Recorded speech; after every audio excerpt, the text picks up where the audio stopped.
নমস্কার, শুভ সন্ধ্যা। সকল সাহিত্যপ্রেমী শ্রোতা বন্ধুদের শুভ দীপাবলির শুভেচ্ছা। হ্যালো হ্যালো শোনা যাচ্ছে না কি? একটু রেসপন্স পেলে ভালো হয়।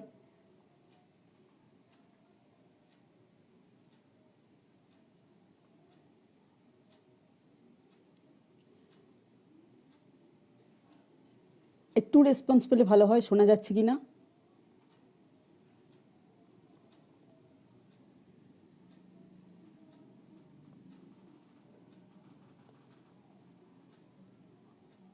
ঠিক আছে। আমি রমা খাঁ, পূর্ব বর্ধমানের গুসকরার ধারারপাড়া থেকে। যেহেতু আমি সাহিত্য লেখক মিলন মঞ্চের একজন সদস্যা, তাই কর্তা ব্যক্তিদের অনুরোধ না করতে পারি না, তাই আসা। কর্তা ব্যক্তি বলতে বুঝতে পেরেছেন নিশ্চয়, আমি বলছি সম্পাদক সহসম্পাদক মহাশয়ের কথা।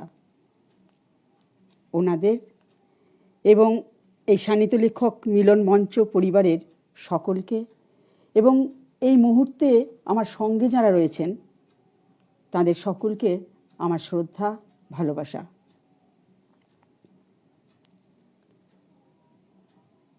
এই লাইভ অনুষ্ঠানে আমি খুব একটা স্বচ্ছন্দ নই, তাও চেষ্টা করছি।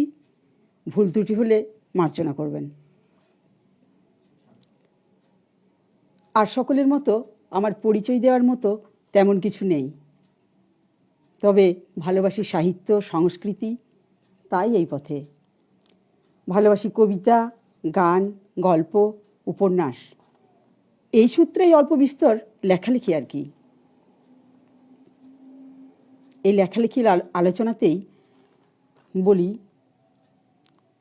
আমরা আজ এই হেমন্তের সন্ধ্যায় আমাদের একজন প্রিয় মানুষকে হারালাম, যিনি বড় মাপের একজন অভিনেতাই নন, তিনি একজন সাহিত্যিক মানুষ ছিলেন। তার প্রয়াণে আমরা মর্মাহত। এই তো কদিন আগেও যিনি সহাস্যে ছিলেন আমাদের মধ্যে, জানি তার শানিত কলম প্রেরণা যোগাবে আমাদের। তার রচিত কাব্যগ্রন্থ আমাদের পাথেয় হয়ে থাক। অমৃত লোকে তার বিদেহী আত্মার শান্তি কামনা করি।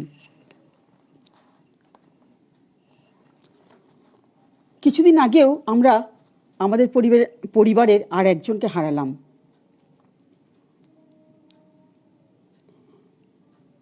আজ সৌমিত্র চট্টোপাধ্যায় মহাশয়, কাল অমলবাবু, পরশু অন্য কেউ। মৃত্যুর দিকে এগোচ্ছি আমরা সকলে, তবু বেঁচে থাকা এক বুক আশায়, দুঃখকে ভুলে শোককে গিলে, ইহাই জীবন, এগিয়ে যেতেই হয়। তাই আবারও ফেলছি পা, আসছি সাহিত্যের জলসায়। আমার ছেলে যখন ক্লাস 2-তে, তখনই আমার কবিতার হাতে খড়ি। ওর চাহিদা মেটাতেই আমার এই জয়যাত্রা আর কি। গুটি গুটি পায়ে আজ এই আসরে। যাই হোক, এই মুহূর্তে আমরা এক ভয়ঙ্কর পরিস্থিতির মধ্য দিয়ে এগোচ্ছি, দুঃসহ বেদনায়। এমনই এক সময়ের প্রতিচ্ছবি তুলে ধরার চেষ্টা করছি আমার দু একটি কবিতায়। কবিতার নাম রূপলি দিনের প্রতীক্ষায়।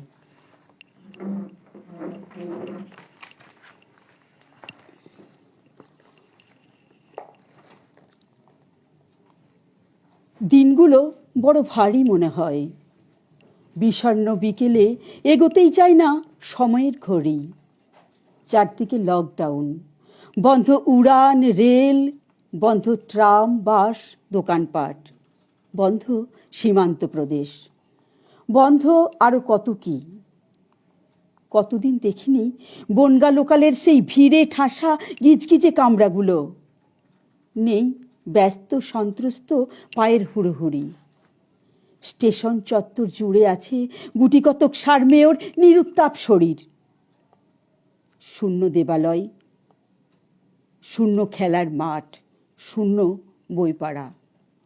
মেঠো পথেও আজ মিলিয়ে গেছে চাষির পায়ের ছাপ।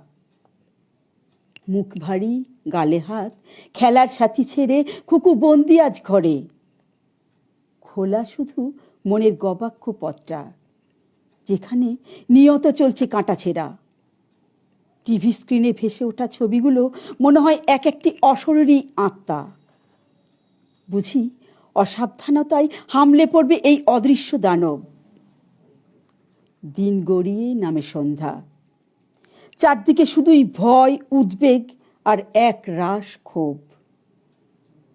গাছের পাতা ঝরার মতোই ঝরে পড়ছে মানুষের প্রাণ। বসন্তের বাতাস জুড়ে ছড়াচ্ছে মৃত্যুর গন্ধ।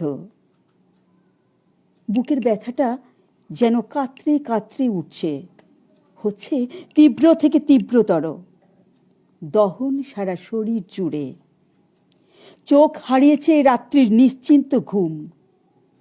তবু খুবলে খুবলে খাওয়া হৃদয়টাকে আঁকড়ে বসে থাকি রূপলি দিনের প্রতীক্ষায়।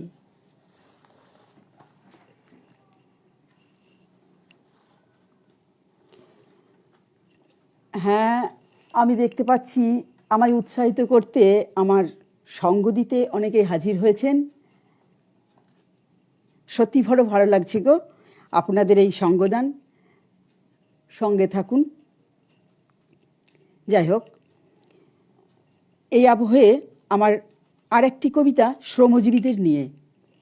লকডাউন পিরিয়ডে ওরা যে দুর্দশার সম্মুখীন হয়েছিল সেটা নেই আর কি। তবে লকডাউনের একটা ইতিবাচক দিক আমরা যেমন দেখেছি, আমরা কিছুদিনের জন্য হলেও পেয়েছি এক দূষণমুক্ত পৃথিবীর স্বাদ। স্বচ্ছতায় হেসে উঠেছে গঙ্গা, কমেছে নৃশংসতা, হানাহানি, ধর্ষণ, ঘটেছে ধর্মের সমন্বয়। অনেক মানবিক মুখও ছুঁয়েছে হৃদয়। তেমনি এর হানিকর দিকও কিছু কম নয়। লকডাউন কেড়েছে জীবন, জীবিকা, বহু শ্রমজীবীর প্রাণ। দিয়েছে স্বজন হারানোর বেদনা, এক রাশ শূন্যতা, এক দিশাহীন জীবন, কর্মশূন্যতা, বেকারত্ব, এক অনিশ্চিত ভবিষ্যৎ। এদের নিয়েই এখন আমার কবিতা ফেরা হলো না।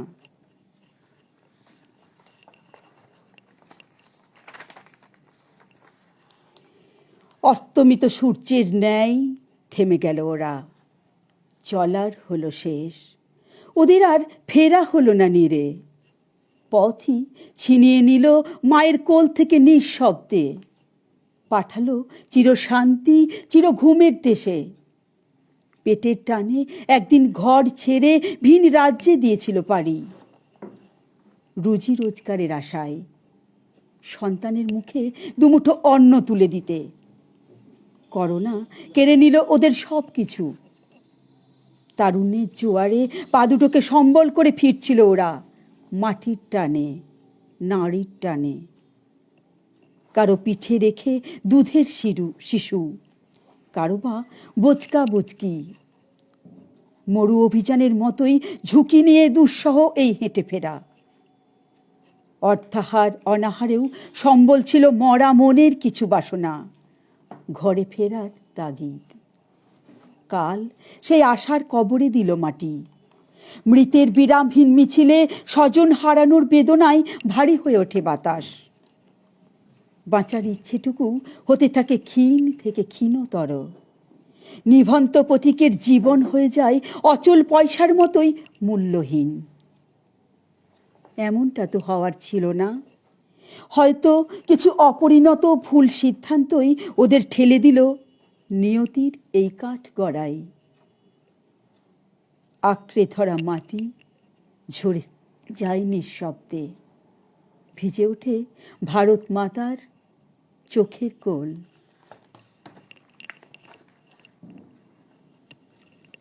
আচ্ছা, এই ভারী আবহাওয়া থেকে এবার একটু দূরেই যাই। শ্যামা মা যেহেতু আমাদের সঙ্গেই রয়েছেন, তাই আমরা এখন শ্যামা মায়ের বন্দনা শুনি আমার ছেলের কণ্ঠে।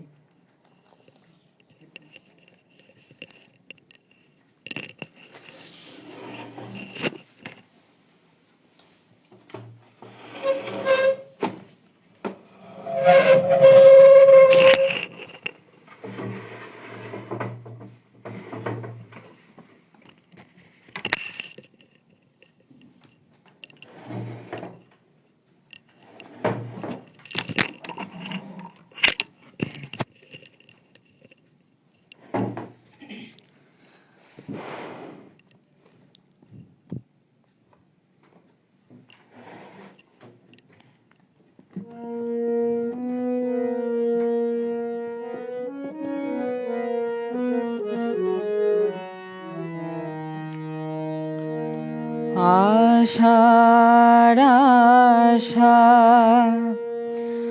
ভবে আশা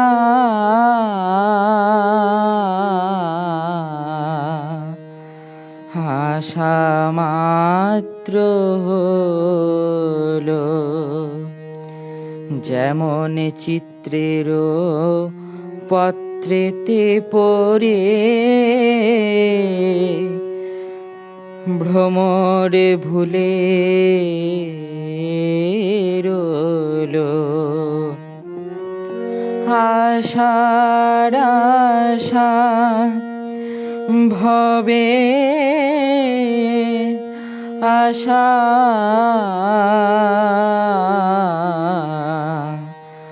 আশা মাত্র হলো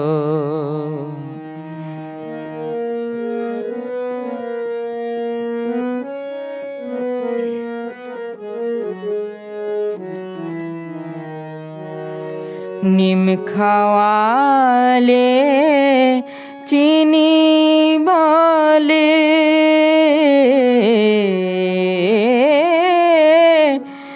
বলে কথায় করে ছলো ও মা মিঠার লোভে তিতো মুখে সারা দিনটা গেল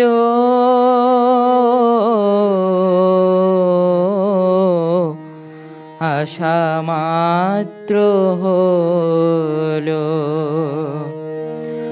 আশার আশা ভবে আশা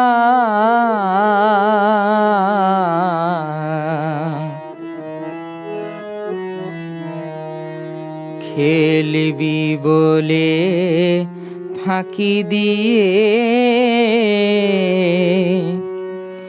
না বালি ভূতলে এ কি গভীর খেলা খেলালে মাগো আশা না ফুরিল প্রসাদে বলে ভাবের খেলা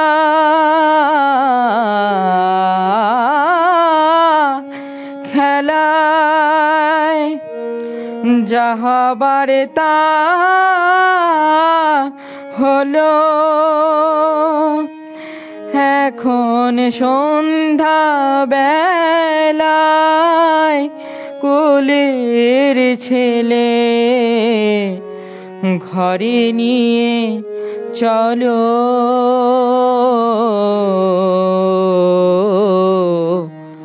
আশা মাত্র হলো আশার আশা ভবে আশা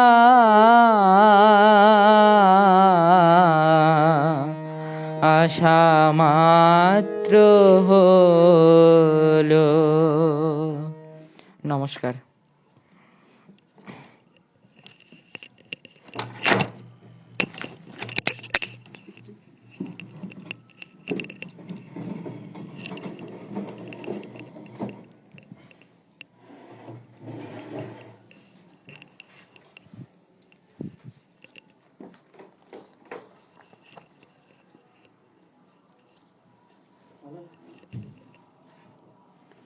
ঠিক আছে, এবার আমরা আবারও ফিরে যাই সাহিত্যের আড্ডায়।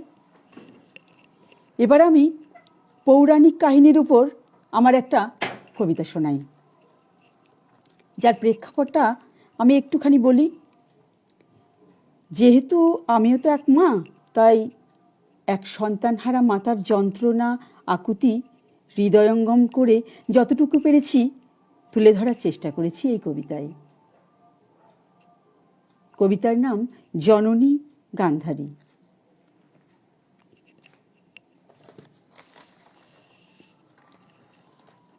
এ কি দেবকী নন্দন, তুমি কেন এসেছ এই নিশ্চল নিষ্প্রাণ রুধিরাক্ত রণভূমে? বৌদ্ধভূমি কি এত প্রিয়নাথ? তবে কেন, কেন প্রিয়? কি সান্ত্বনায় ভোলাবে আমারে? বক্ষের পঞ্জর ভেঙে যে জননী আজ ধরাশায়ী, কোন মন্ত্র বলে উঠাইবে তাকে? বোঝনি তুমি, বোঝো না তোমরা এক রিক্ত নিঃস্ব শোকাতুরা মাতার যন্ত্রণা, হাহাকার। রাজমহিষী আমি, শত বীর পুত্রের জননী, রাজমাতা। কিন্তু কি পেলাম? তুমি কি পারতে না বৎস এ রুধির ধারাকে রুখতে? চাওনি তুমি, বোঝনি এক আর্ত জর্জরিত হৃদয়ের অন্তহীন বেদনা, সন্তান হারা জননীর আর্তনাদ, নিঃস্বতা।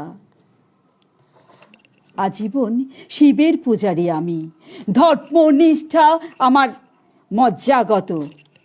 স্বেচ্ছান্দে বেঁধেছি শুক্ল পট্ট বস্ত্র, সংকল্প করেছি না অতি অস্নেয়ম। কিন্তু শাশ্বত ধর্ম কি দিল এক সাধ্যী রমণীকে? জন্মান্ধপতি পুত্র শোক, এক রাস শূন্যতা, শতখণ্ড বুকের হাহাকার। এই যক্ষপুরীর একেশ্বরী আমি আজ, একেবারে একা, সর্বহারা এক জননী। চেয়েছিলাম রাজমাতা হতে, কিন্তু সিংহাসনের অধিকার জ্যেষ্ঠ কৌন্তের। এও কি হওয়ার ছিল বাসুদেব? কি ছিল মোর অপরাধ? স্বপ্নভঙ্গের বেদনায়, ক্ষোভে দুঃখে, পতির অজ্ঞাতে যখন মুদ্গারের আঘাতে চেয়েছিলাম গর্ভপাত, সেদিনও ব্যাসদেবের অনুগ্রহে রক্ষিত ছিল পুত্রেরা। এও কি আজিকার লাগি? স্নেহের আঁচলে করেছি লালন, রেখেছি মনের মণিকোঠায়, কিন্তু পুত্রে পারিনি শেখাতে ধর্মের পাঠ। ক্রীড়া ছলে মধুমাকা বিষ-ফল যেদিন তুলেছে হাতে, পারিনি তা কেড়ে নিতে, খেলেছি পাপের দুয়ারে। ধর্মের বেড়া ভেঙে মেতেছে জয়ের নেশায়, সমুচ্চ ধিক্কারে সর্বসমক্ষে করেছি ভর্ৎসনা। পাপাচারী পুত্রে দিনই কখনো বিজয় আশীর্বাদ। হায় ব্যর্থ জননী আমি, ব্যর্থ আমার মাতৃত্ব। অন্তরে বাহিরে অন্ধ ধৃতরাষ্ট্রে প্রশ্ন বাণে করেছি কষাঘাত, পারিনি পতির সাথ দিতে। তাই ব্যর্থ সহধর্মিনী, ব্যর্থ জায়া আমি। ঘুচাতে পারিনি কাপুরুষতার হস্তে কুরকুল বধূর সতীত্বের অবমাননা, পারিনি অশ্রুমুখী দ্রৌপদীর অন্তঃস্থলের অগ্নিকে নির্বাপন করতে। লজ্জা ঘৃণা করুণার তাপে সেদিনে কি খণ্ডিত হয়নি এক বীর মাতার গর্ব অহংকার?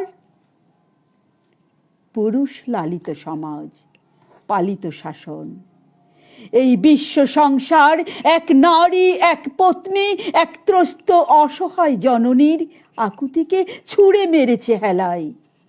নারী সত্তা হয়েছে কলুষিত, ভুলুণ্ঠিত, ভেঙে পড়েছে ধর্মের সিঁড়ি। পাপ পতিত হয়েছে বিনাশের গ্রাসে, খালি হয়েছে শত সহস্র জননীর ক্রোর। হয়তো, হয়তো বা, হ্যাঁ হ্যাঁ, আমি ব্যর্থ জননী এক, চির অভাগিনী। ব্যর্থ আমার জীবন, আমার জন্ম, ব্যর্থ আমার ত্যাগ তিতিক্ষা, ব্যর্থ আমার গর্ভ। জানি, জানি আমি যথা ধর্ম তথা জয়, কিন্তু এক মাতার শূন্য কোল বোঝে না ধর্ম, জানে না পাপ, জানে না পুণ্য, মানে না কোনো দেবতাকে। এক রিক্ত নিঃস্ব ব্যথাতুরা জননীর হাহাকার, অজ্ঞাতে দানে অভিশাপ বিশ্ব বিধাতারে, বিশ্ব বিধাতারে।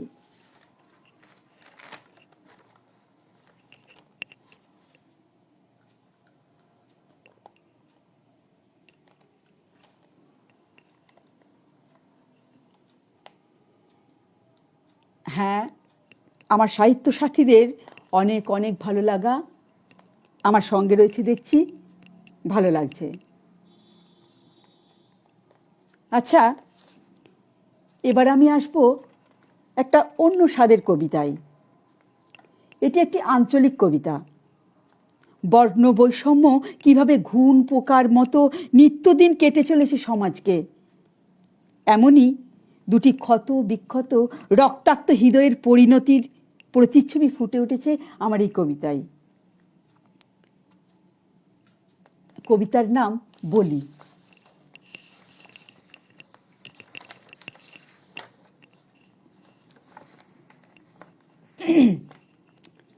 তোর লাগি আইজ আমি ভিন দেশে, সারাটা দিন কাজে ডুইবে থাকি। বুড়ো মা বাপকে ছেড়ে নিজের গ্রামকে ভুলে আজ আমি এইখানে। তুই ফাঁকি দিয়ে দিলি কাকে রে মুখে? না না, তুই ঠিক করলি না রে, একটু তুই একেবারে ঠিক করলি না। দোষ যদি কিছু হয়েই থাকে তো সে কি শুধু তোর একার লাগি? সে তো আমারও বটে। যাবার আগে মোর মুখটা তোর মনে পড়ল নাই? ওদের অন্যায়টাকে তুই এমনি ভাবে জিতাই দিলি। সমাজকে তোর এত ভয় রে? মুদের ভালোবাসার কি তবে কোনো দাম লাই?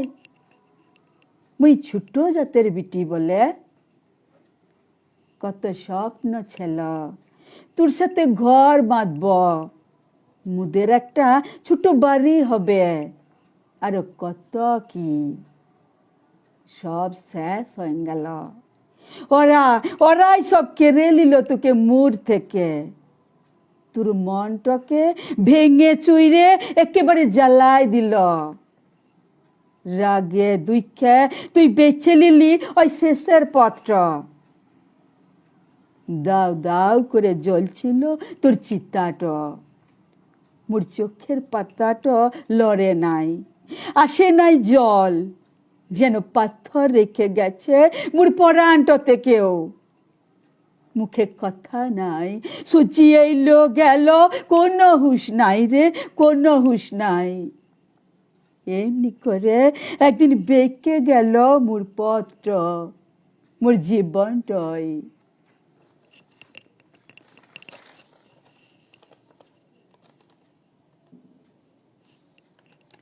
হ্যাঁ, আমি আবারও দেখতে পাচ্ছি আপনাদের সহৃদয়ের উপস্থিতি।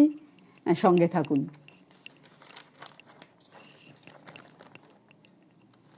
আচ্ছা, আমি যেহেতু এক নারী, তাই নারী শক্তির বড়াই না করে কিন্তু যাচ্ছি না।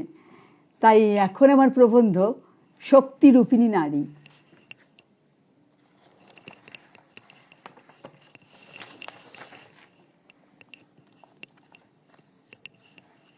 কথা নয়, সরাসরি প্রবন্ধতেই যাই। শক্তিরূপিণী নারী। আমরা জানি দ্রৌপদীর কারণেই মহাভারতের যুদ্ধ, কিন্তু এটা জানি না যে এই শক্তিরূপিণী দ্রৌপদী নারী মাত্রই আধার। যে কোনো মুহূর্তে টেনে ফেলতে পারে কুরুক্ষেত্রের রণাঙ্গনে। এই অমোঘ শক্তি ভাঙা গড়ার কারিগর। একটা সময় যখন লেখাপড়া, ব্যক্তি স্বাধীনতা ছিল মেয়েদের নিকট আকাশ কুসুম কল্পনা মাত্র। বড়দের ন্যায় বা অন্যায় সিদ্ধান্তেই দিয়ে যেত রায়। সেই প্রেক্ষাপটে দাঁড়িয়েও আমরা এমন কিছু নারী সত্তাকে জানি যারা আজও ইতিহাসের উজ্জ্বল অধ্যায়। মুক্ত ভারতের পথিকৃৎ হিসেবে যাদের নাম প্রথমেই আসে তারা হলেন মাতঙ্গিনী হাজরা, প্রীতিলতা ওয়াদ্দেদার, মোহিনী দেবী, শৈলবালা ঘোষ, লাবণ্যপ্রভা দত্ত, লীলা রায়, ভগিনী নিবেদিতা প্রমুখ। এইসব মহিয়সী নারীরা বিভিন্নভাবে বিভিন্ন পথে আমাদের মার্গদর্শন করিয়েছেন। ভগিনী নিবেদিতা ভারতীয় দর্শন ও ধর্ম, ইতিহাস ও জীবনধারা সম্পর্কে বহু মূল্যবান গ্রন্থ আমাদের উপহার দিয়েছেন। ফ্রান্সের ইতিহাসেও কীর্তিত হয়েছেন মাত্র 17 বছরের কিশোরী জুয়ান অফ আর্ক। ইংরেজদের কবল থেকে ফ্রান্সকে মুক্ত করতে সক্ষম হয়েছিলেন যিনি, তিনি শুধুমাত্র এক বীরাঙ্গনা নন, তিনি ছিলেন এক খ্রিস্টান সাধিকা। আবার পৃথিবীর যাবতীয় দুঃখ মোচনের স্বপ্নকে রূপ দিতে আর্তের জননী আগ্নেয়সরা অর্থাৎ মাদার তেরেসা আমাদের চিরস্মরণীয়, বরণীয়, যিনি প্রেম, শান্তি ও আশ্রয়ের এক মূর্ত প্রতীক। ফ্লোরেন্স নাইটিঙ্গেলও ছিলেন ওই একই পথের প্রতীক। মা সারদা দেবী ছিলেন প্রেম, করুণা, মায়ামমতার এক জীবন্ত প্রতিমা। তিনি বলেছিলেন, আমি সতেরো মা আবার অসতেরো, ধুলো ময়লা ঝেড়ে মাই তো পারে সন্তানকে কোলে নিতে। আবার বেগম রোকেয়া, হেলেন কেলার, সর্বোপরি রানী রাসমণি দেবীও তাদের দুঃসাহসী ও সংগ্রামী জীবনের পরিচয় রেখে গেছেন ইতিহাসের পাতায়। আজ মেয়েরা ছুঁয়ে আসছে পর্বতশৃঙ্গ, মহাকাশে রাখছে পা, চালাচ্ছে বিমান, পাড়ি দিচ্ছে সমুদ্রের অতলে, সরব হচ্ছে নারীত্ব রক্ষায়, নিজেদের অস্তিত্ব রক্ষায়। দ্বিধা নেই পুরুষকে এক ধাপ পিছনে ফেলে এগিয়ে যেতেও। তাই তো রাষ্ট্রশাসক হিসেবেও আজ নারীরা তুলেছে মাথা। এ তো নারী সত্তারই এক উজ্জ্বল প্রদর্শনী। তবে একথাও ঠিক যে পুরুষ ব্যতিরেকে সমাজের ভারসাম্য কখনোই অটুট থাকতে পারে না। তাই পুরুষ ও প্রকৃতি উভয়ের সহাবস্থানেই একটা সুষ্ঠু, শান্তিপূর্ণ সমাজ আমাদের অবশ্যই বাঞ্ছনীয়।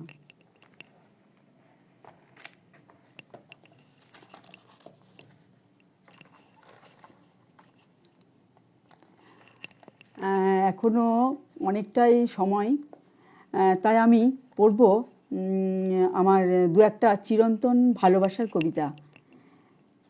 কবিতায় যাই। কবিতার নাম ধরেছিলাম হাত।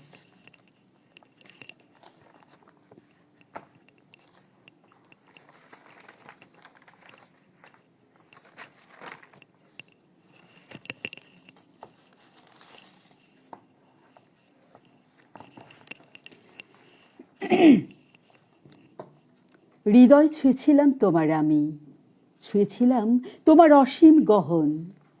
নভনীলে ভেসে উঠেছিল মেঘান্তরিত চাঁদ। চেয়েছিলাম কেউ একজন আসুক জীবনে, যে আমায় গুছিয়ে দেবে আমার লাগামহীন এলোমেলো জীবন, আমার দিশাহীন পথটাকে। যার হাতে তুলে দেব আমাকে নির্দ্বিধায়, যে হবে আমার একার, আমার অন্তঃপুর নিবাসী, যে আমার মধ্যেই থেকে যাবে চিরকাল, যার সান্নিধ্যে প্রতিটি রাত হবে উৎসব রজনী, প্রতিটি ক্ষণ হবে রাঙা। দহনের দুরন্ত আগুন যাকে করেছে নিখাদ, দুঃখের তাপ যাকে পোড়ায়নি, যে পরশ পাথর দিয়েছে সোনার রূপ, আমি চেয়েছিলাম তাকে। যার স্নিগ্ধ চোখের গভীরতায় ভাসে স্বপ্ন, মুখশ্রীতে হাসির সুরভি, তৃষ্ণার্ত মাঠ যার ধারাতে হয় সিক্ত সবুজ, যার পায়ে পায়ে ঢোকে আলো আর হাওয়া, প্রত্যাশাহীন যে শুধুই দিয়ে যায়, জ্বালাই আশার প্রদীপ। আমি ধরেছিলাম তার হাত।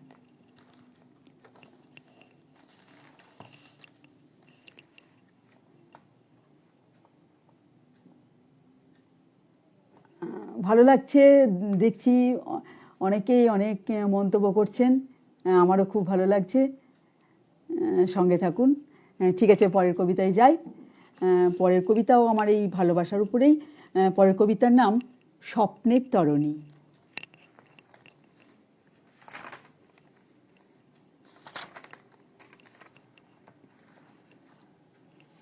জানিস, এখন আমি নির্ভার, মুক্ত এক বিহঙ্গ, শান্ত নিস্তরঙ্গ নদী এক, যার ছায়াচ্ছন্ন বুকে নামে না রোদ, পবন তোলে না ঢেউ। আজ থেকে 12 বছর আগেই ও নিয়ে গেছে আমার খুশি, নিয়ে গেছে শান্তি, আমার ওম। কৈশোরের প্রথম ভালো লাগা, যৌবনের ভালোবাসা গল্প হয়ে গেছে আজ। আমি নানা অছিলায় ব্যস্ত রাখি নিজেকে, হৃদয়ের চারপাশে দিয়েছি কাঁটাতারের বেড়া, অতীতের দ্বারে পৌঁছনোর অন্তরায়ে। কত বসন্তে অবহেলায় ঝরেছে পলাশ, বাকিরাও না হয় এভাবেই। তবে আজও জেগে আছে অনুভূতিরা, খুঁজে ফেরে এ প্রান্ত থেকে ও প্রান্ত। আর্দ্রতার আলিঙ্গনে ছুতে চাই হৃদয়। জ্যোৎস্নার রং মেখে ভাসাই স্বপ্নের তরণী। ঘন হয় রাত, ভেজা চোখের শূন্যতায় কাটে প্রহর, কাটে না অপেক্ষার কাল। হ্যালো, হ্যাঁ, ভালো লাগছে, সঙ্গে রয়েছেন সাহিত্যপ্রেমীরা। ঠিক আছে, আমি পরের কবিতায় যাই। আমার পরের কবিতা অভিমানী পলাশ।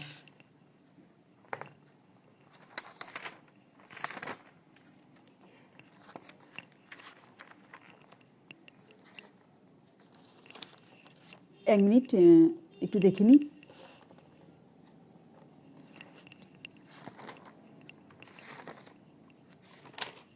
ঠিক আছে। অভিমানী পলাশ। কার জন্য রং পরব বলতে পারিস? আমি যাকে খুঁজছি সে কোথায়? এ তো সে নয়। সে ছিল আমার সুখের পৃথিবীর এক বাদশা, যার কথা গান হয়ে ঝরে পড়তো আমার কণ্ঠে। একদিন যে আমাকে সাহস জুগিয়েছে, কথা জুগিয়েছে মুখে।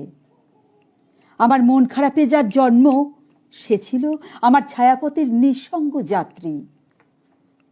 হতে চেয়েছিলাম ওর ভোরের শিশির, সূর্য ওঠার আগেই মিলিয়ে যায় যে, রেখে যায় এক স্বপ্নীল মুগ্ধতা। ও ছিল আমার সকালের সূর্য, অবগাহন করেছি ওর স্বর্ণালী আলোয়। শত চুম্বনে চুম্বনে এঁকেছি চিত্রমালা, হাজারো চিত্রমালা। স্বপ্নময় ভোর, মেঠো গন্ধে জৈবিক সুখ। বলেছিল যাব কোনো এক জ্যোৎস্না রাতে। সেদিনের আশায় সযত্নে লুকিয়ে রেখেছিলাম কথাগুলো মনের কোণায়। কান পাতা প্রহরীর উন্মুখতায় কেটেছে প্রতীক্ষার প্রহর। এইভাবে আমাকে অন্ধকারে রেখে একদিন হারিয়ে যায় দিক শূন্যপুরে, রেখে যায় এক বিষাদ বৃক্ষের বীজ। দিন বয়ে যায়, কাটে না বিচ্ছিন্নতা। ব্যথার বাষ্প জমে ঝরে পড়ে অশ্রুর বর্ষায়। অভিমানী পলাশ লুটাই ধুলায়।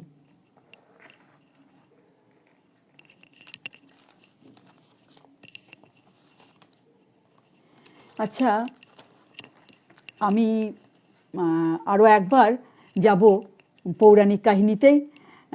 দেখলাম অনেকে লিখেছেন পৌরাণিক কবিতা ভালো লাগছে, তাই আবারও আমি যাই পৌরাণিক কাহিনীর উপর একটা কবিতায়। মানে পৌরাণিক চরিত্রের উপর লেখা আমার আর একটি কবিতা আর কি। কবিতার নাম পদ্মাবতীর প্রতি।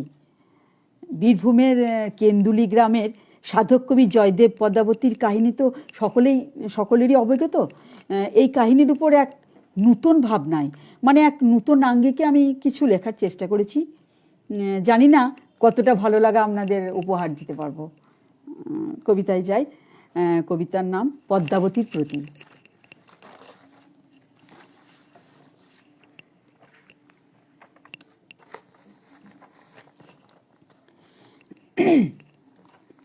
পদ্মাবতীর প্রতি। ভাগ্যবতী তুমি পদ্মাবতী, ধন্য তোমার নিষ্ঠা, ধন্য তোমার ভক্তি পূজা। মহেশ্বর যার ধ্যানে পাগল, সারা বিশ্ব যার সেবায় ব্যাকুল, তিনি স্বয়ং এসেছেন তোমার দ্বারে তোমার সেবা নিতে। এই যে ভক্তির জয়, জয় নারীত্বের। সফল তোমার সাধনা, ধন্য জীবন তোমার। দাও দাও তোমার প্রসাদ মম শিরে, সার্থক হোক আমার জনম। এতকালের অর্চনা সাধনায় ভক্তকবি জয়দেব যা পারেনি, যা পায়নি, কোন তপস্যা বলে, কোন মায়ায় তুমি করেছ এ অসাধ্য সাধন প্রাণপ্রিয়ে।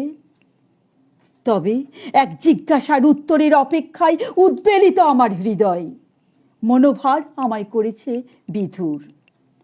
এক ধর্মপত্নীর এ কোন ধর্ম? নিত্যদিনের নিয়মে পরম যতনে সোহাগে যাকে ভোজনে করেছ তৃপ্ত, হাওয়ার স্নিগ্ধতাই করেছ শীতল, সে তো আমি নই প্রিয়া। আমার আসনে অন্য কেউ, অন্য পুরুষ। এও কি সম্ভব সখী? এতটাই ভুল। যার প্রাণের সিংহাসনে বসত তোমার, বিনিদ্র নিশীতে যার সেবায় কেটেছে প্রহর, যার পথে চেয়ে থেকেছ উপবাসী, ভোজনান্তে যার প্রসাদ তুলেছ মুখে, যার জন্য ব্যথার নৈবেদ্য সাজিয়ে কদম্বর ঘাটে মা গঙ্গার থেকে ছিনিয়ে এনেছ এক নূতন জীবন, ফিরিয়ে দিয়েছ খোয়ানো হাত। দূরে সরে থাকুনি যার থেকে কোনো দিন, যার নারী নক্ষত্র তোমার নখ দর্পণে, তাকে তাকে চিনতে ভুল, এক সতীর পতিকে চিনতে। যাকে স্পর্শ মাত্র সারা শরীরে খেলে যায় বিদ্যুৎ, তাকে ছুঁয়েছে অন্য পুরুষ। হে প্রাণাধিকে, এ কোন রূপ তোমার, কেমন ভালোবাসা? তবে কি এ শুধুই পদ্মপাতার জল? শত সহস্র দ্বন্দ্ব জিজ্ঞাসার ঢেউ ওঠে বুকে। বিশ্বাস ও অবিশ্বাসের ভেলায় ভেসে চলে জীবন।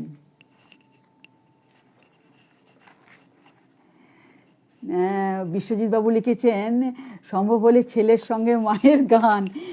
ঠিক আছে, দেখা যাক কি হয়, দেখব। আর দু একটা কবিতা পড়ি, তারপর করব। ঠিক আছে।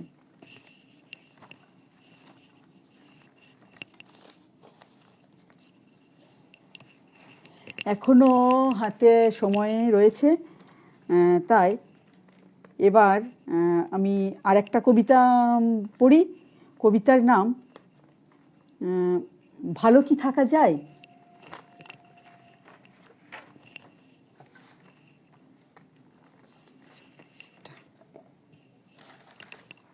এক মিনিট একটু দেখে নিই।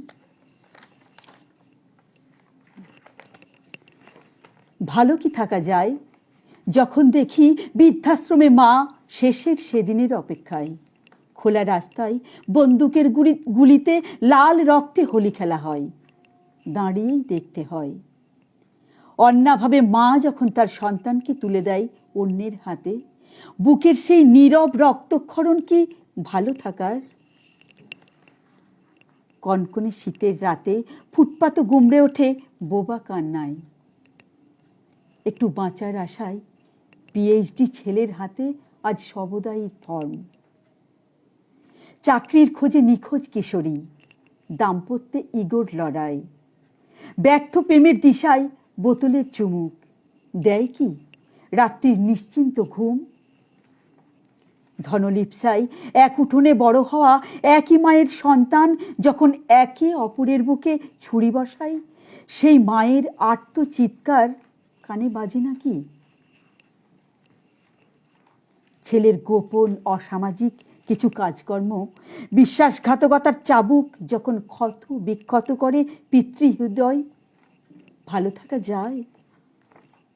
আবার লামপট্যের শিকার হয় যখন এক শিশুকন্যা বিচারের নামে চলে প্রহসন, কেনা প্রশাসনের রায় ক্রেতারি। এই কি বাঁচা? মিথ্যের চাকচিক্যে আটপৌড়ে সত্য বড় ম্লান। মনুষ্যত্ব মানবিকতার আদালত যে আজ মূক ও বধির, ভালো কি থাকা যায়?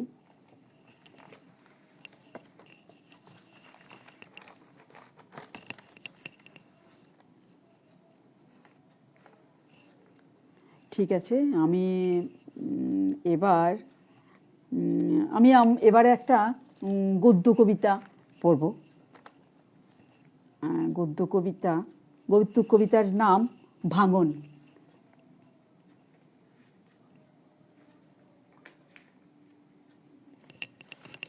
ঠিক আছে।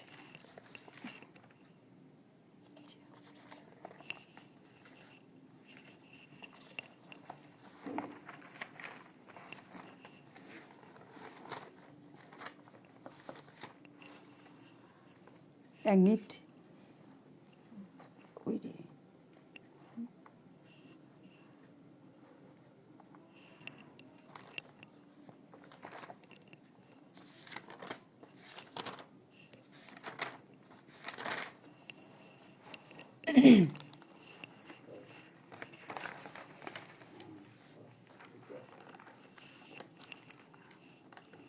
ভাঙন। দুধে আলতায় পা রেখে দাদার হাত ধরে যেদিন প্রথম আমাদের বাড়িতে এসেছিল নববধূর সাজে, কি আনন্দটাই না পেয়েছিলাম সেদিন। মনের গোপন কথাগুলো শেয়ার করব বলে। ওদের ছিল লাভ ম্যারেজ। প্রথমে মা একটু ইতু করলেও মেনে নিয়েছিলেন শেষটাই। ইন্টারকাস্টের জন্য সমাজের কেচ্ছা কেলেঙ্কারির দাগের ভয় মনে তাড়া করেছিল কিছুদিন, তাই হয়তো এই দোনামোনা। তবে বাধা কাটিয়ে শেষমেশ সামাজিকভাবেই বিয়েটা হয়েছিল। জয়ী হয়েছিল ওদের ভালোবাসা। সুন্দরী ফর্সা ছিকছিকে গড়ন ছিল বৌদির, যে কেউ দেখলেই চোখ আটকে যাওয়ার কথা। পড়াশুনোও নেহাত কম নয়, মাস্টার ডিগ্রি কমপ্লিট করে তবেই বসেছে বিয়ের পিঁড়িতে। সেদিক থেকে দাদা ছিল সত্যি একটা লাকি ম্যান। ওর মিষ্টি স্বভাব আর হাসি মুখের আড়ালে কোনো ছলনা ছিল না। তাই বাবার মতো মাও ধীরে ধীরে বৌদিকে আমাদের একজন করে নিয়েছিলেন। ছোটবেলায় মাকে কখনো কাঁদতে দেখিনি। মন খারাপ হলে চলে যেতেন পাশের বাড়ির মণি জেঠিমাদের বাড়ি। ফিরে জেকের সেই নূতন উদ্যমে আবার ব্যস্ত হয়ে পড়তেন নানান কাজে। মা ছিলেন যথেষ্টই বুদ্ধিমতী। ঠাম্মার দেওয়া অপছন্দের কোনো কাজ নীরবে করতেন বটে, কিন্তু কৌশলে বুঝিয়েও দিতেন ওটা ঠিক না। তাই মন কষাকষিটা বেশি দূর গড়াতো না। বাবা ছিলেন বিজনেসম্যান। ওনার হোলসেলের ব্যবসা ছিল। সকাল থেকে রাত অবধি কাজেই ব্যস্ত থাকতেন। তিনি ছিলেন বড্ড কাজ পাগল মানুষ। সততার সিঁড়ি বেয়ে তিনি অনেকটাই ওপরে উঠতে পেরেছিলেন। মাকে সময় দিতে পারতেন না ঠিকই, কিন্তু এতে ওদের দাম্পত্য জীবনে তেমন প্রভাব পড়েনি। যথেষ্ট সুখী ছিলেন দুজনে। আড়ালে মা বাবার খুনসুটিতে মজাই হতো বেশ। আমাদের দুই ভাই বোনের অভিমান আবদারের খেয়াল মাই রাখত, সাথে পড়াশোনাটাও। এজন্য মাকে নিয়ে বাবার গর্বেরও শেষ ছিল না। এভাবেই হাসি মজ্জায় আনন্দে কেটে গেছে বেশ কয়েকটা বছর। টেরও পাইনি দিনগুলো যেন কিভাবে চলে গেল। জানি না কখন পায়ে পায়ে কিছুটা হলেও এসে গেছে মনের পূর্ণতা। আমিও কলেজে পা রেখেছি, দাদাও জুটিয়ে নিয়েছে বেশ ভালো রকম বেতনের একটা চাকরি। আর তাই মা চান ছেলে এবার বিয়ে থা করে জীবনে সেটেল হোক। মার ইচ্ছে মতোই খোঁজাখুঁজি শুরু হয় সুপাত্রীর। দাদাই কথা শুনে কোনো রাগ ঢাক না রেখেই সরাসরি জানিয়ে দেয় ওর ভালো লাগার কথাখানা। তারপর তো অনেক মান অভিমান ভুল বোঝাবুঝির পর শেষমেশ সফলতা পেয়েছে প্রস্তাবটা। বিয়ের পর দেখতে দেখতে কেটেও গেল বেশ কয়েক মাস। বৌদির আদব কায়দা চাল চলনে মাও বেশ অনুরক্ত। পাড়া প্রতিবেশীদের কাছে পুত্রবধূর প্রশংসারও শেষ নেই। নানান গল্প গুজব হাসি আড্ডায় রোজ জমে উঠত খাবার টেবিলটা। ইতিমধ্যে টলমলো পায়ে বাড়ি মাথায় করতে চলেও এসেছে একজন। দেখে শুনে পাড়ার 2-4 জনের ঈর্ষণীয় হওয়াটা অস্বাভাবিক ছিল না কিছু, কারণ সুখী পরিবারের তকমাটা জুটে গেছে এর মধ্যেই। শান্তির চাদর যেন পরিবারের উষ্ণতাকে ধরে রেখেছে সারাক্ষণ। এভাবেই চলছিল বেশ, মাসের পর মাস, বছরের পর বছর। কিন্তু সময়কে আটকে কি রাখা যায়? সে চলে তার আপন খেয়ালে। শুনলাম দাদার প্রমোশন সূত্রে বদলি হয়েছে কি যেন এক শহরে, সপ্তাহান্তে একবার বাড়ি আসা। একটু মন খারাপ হলেও আনন্দটাও নেহাত কম ছিল না। সেই মতো শুরু হলো গোছগাছ। যথারীতি রওনাও দিয়ে দিল নতুন ঠিকানার উদ্দেশ্যে। অল্প হলেও মুখ ভার সকলেরই। এমন সময় মোবাইলে রিংটোনটা বেজে উঠল যেন এক করুণ আবেশে। মুছে যাওয়া দিনগুলো আমায় যে পিছু ডাকে। ভারী আবহাওয়া যেন আরো গুমোট আকার ধারণ করলো। ফোনটা কানে নিতেই ওপার থেকে ভেসে উঠল এক পুলিশের কণ্ঠস্বর। জানলাম বড় রকম এক দুর্ঘটনার শিকার আমার দাদা। হসপিটালে পৌঁছতেই ডাক্তারবাবু থেকে জানতে পারলাম প্রাণহানির আশঙ্কা তেমন নেই, তবে চিরকালের মতো দাদা হারাতে বসেছি তার পা দুটো। মার অবস্থা তো মুখে বলাই যায় না, মুচড়ে পড়েছে বৌদিও, তবে সাহস হারায়নি। বুকে পাথর রেখে আজীবনের সঙ্গী হুইল চেয়ারে দাদাকে বরাবরের মতো এনে তুলেছে বাড়িতে। সুখ যেন শরতের মেঘ, আসে আবার ভেসেও যায়। দিন আসে দিন যায়, শুকনো মুখে নীরবে ঘুরে বেড়ায় বৌদি। হাসি যেন কর্পূরের মতো উবে গেছে জীবন থেকে। মায়ের অবস্থাও তথৈবচ। বাবারও বয়স হচ্ছে, এভাবে তো আর চলতে পারে না। তাই রোজই কাগজের বিজ্ঞাপনের উপর চোখ রাখে বৌদি। তারপর হঠাৎই একরকম সবাইকে অবাক করে জানিয়ে দেয় ওর চাকরির খবরটা। বেসরকারি, তাই সময়কে ধরেই পারিশ্রমিক। আজকের দিনে একটা চাকরি পাওয়া তাই হাতছাড়া করতে চায়নি ওটা বৌদি। বাইরে যাওয়ায় মার উপর চাপটা যেন বেশিই পড়তে লাগলো একটু। খুদেটাকে সামলে দাদাকে দেখে মা বোধহয় হাঁপিয়ে উঠেছিল একরকম। এই জন্য বৌদিরও মনেও অস্বস্তির শেষ ছিল না। এরপরেও নিজেকে শক্ত রেখে চালিয়ে নিচ্ছিল কোনো মতে। বেসরকারি, তাই কাজের চাপ সামলে ফেরার টাইমটাও পিছিয়ে যাচ্ছিল মাঝের মধ্যে। বুঝতে পারছিলাম এই নিয়ে মার মধ্যে যেন একটা নীরব ক্ষোভ দানা পাকাচ্ছিল। মুখে না বললেও ভাবভঙ্গিতে ঝরে পড়ছিল তার প্রকাশটা। বৌদিও ছিল নিরুপায়। তবে এক সুহৃদ কলিকের সাহায্যে কিছুটা হলেও সমাধানের রাস্তা বেরিয়ে এসেছিল। ফিরত ওরই গাড়িতে সময়ের আগেই। এ নিয়ে বাবার কোনো আপত্তি ছিল না, দাদার তো নয়ই। মারও থাকার কথা নয়, কারণ মা ছিলেন বেশি আধুনিকা। তবে পাড়াপড়শিদের কণ্ঠে কণ্ঠরোধ করবে কে? শুরু হলো কানাকানি, গুঞ্জন। মার কানে কথাগুলো আসতেই বিচলিত হয়ে পড়লেন মাও। কথায় আছে দশচক্রে ভগবান ভূত। মাও বোধহয় এটা মানতে শুরু করেছিলেন। তাই হয়তো বৌদির উপর শেষমেশ বিশ্বাসটা আর রাখতে পারেননি। বাঁকাচোরা কথার তীরে বিদ্ধ করতে লাগলেন। আড়াল আবডালে বৌদিকে নিয়ে বাবা দাদার কাছে নানান কটূক্তি করতে শুনেছি। তবে আর যাই হোক, দাদার মনের মানুষকে চিনতে ভুল হয়নি। কিন্তু শরীর মনে দাদা ছিল অসহায়। মার মুখের উপর কথা না, ওদের নীরব ভূমিকায় মা যেন আরো খরস্রোতা হয়ে উঠল। একরকম উঠে পড়েই লাগলো এই সম্পর্ক ছেদে। সুযোগ বুঝেই দাদাকে চাপ দিত।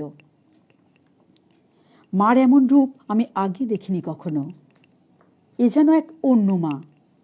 বৌদিও রীতিমতো স্তম্ভিত মার এই ব্যবহারে।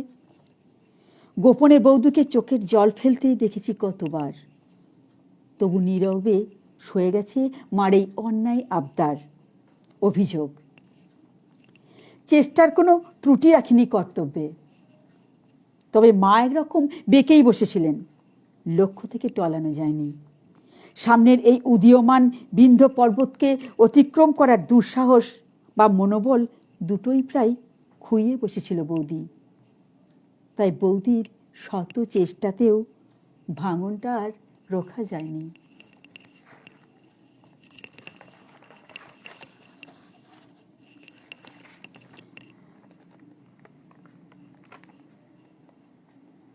আচ্ছা, ঠিক আছে, এবার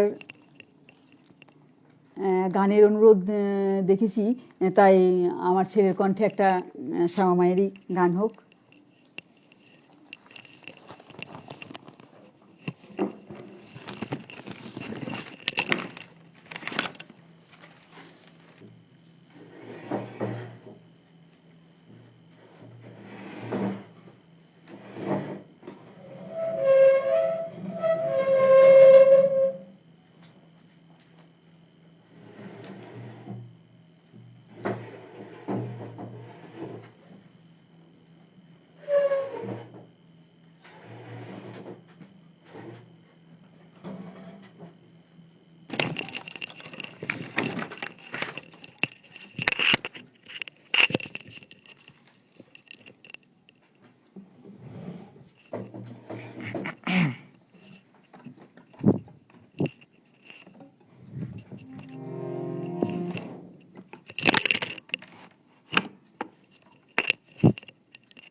নমস্কার।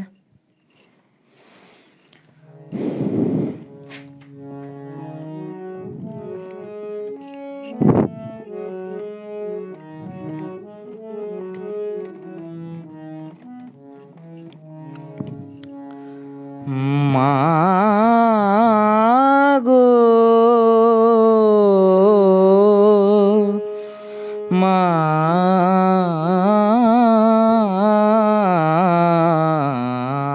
গো,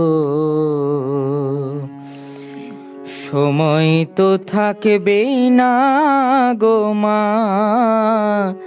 কেবল মাত্র কথা রবে মা।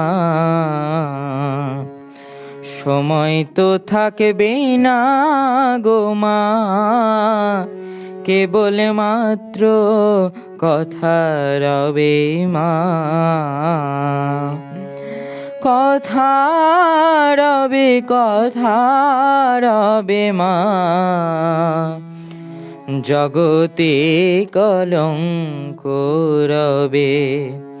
সময় তো থাকবে না গো মা,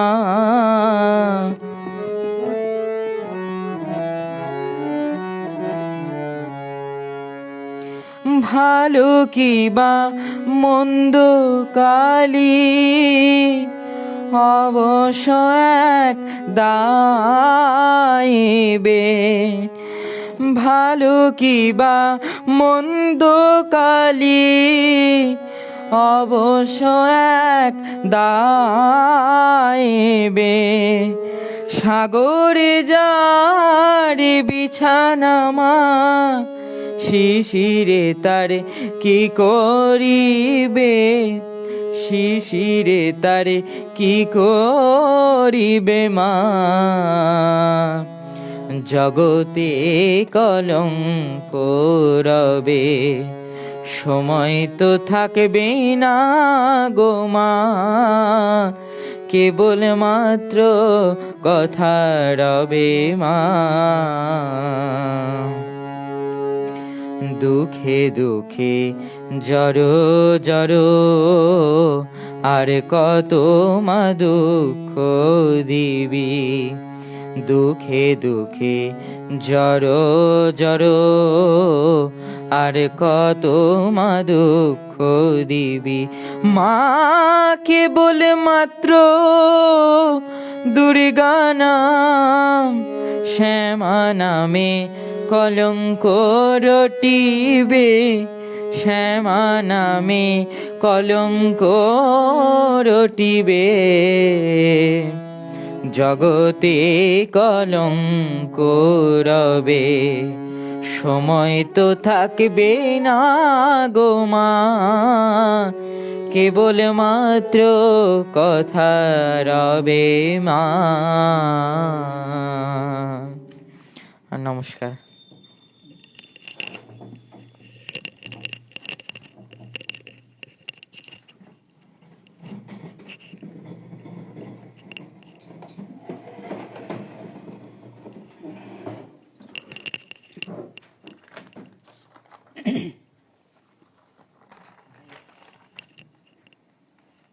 হ্যালো।